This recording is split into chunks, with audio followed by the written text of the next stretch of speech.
we can derive satisfaction from the fact that the Indian economy and the financial sector stand out as strong and resilient in a world of unprecedented headwinds and swift cross-currents. Unlike the previous 3 tumultuous years, the uncertainty on the horizon appears comparatively less and the path ahead somewhat clearer. But we have to be acutely aware that the geopolitical conflict continues unabated and policy normalization globally is far from complete. Headline inflation across countries is on a downward trajectory but is still high and above the targets. Labor markets in many countries are tight and demand is rotating back from goods to services. Hence, central banks across the world remain on high alert and watchful of the evolving conditions, even though many of them have tempered their rate hikes or even taken a pause. Financial stability concerns persist in advanced economies, although they appear to have been contained due to resolute actions.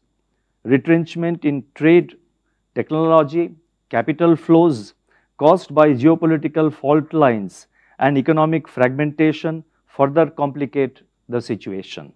In these challenging times, the Reserve Bank of India has continued to focus on preserving price and financial stability, while ensuring adequate flow of financial resources to all productive sectors of the economy. As a result, domestic macroeconomic fundamentals are strengthening. Economic activity is exhibiting resilience, inflation has moderated, the current account deficit has narrowed, and foreign exchange reserves are comfortable. Fiscal consolidation is also ongoing. The Indian banking system remains stable and resilient. Credit growth is robust and domestic financial markets have evolved in an orderly manner. Let me now turn to the decisions and deliberations of the Monetary Policy Committee.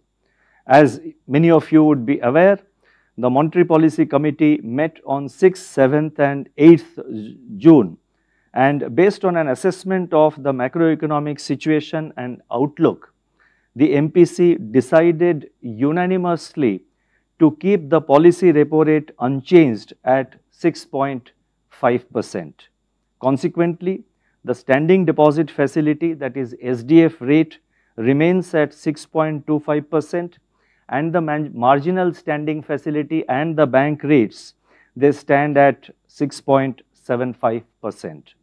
The MPC also decided by a majority of 5 out of 6 members to remain focused on withdrawal of accommodation to ensure that inflation progressively aligns with the target while supporting growth.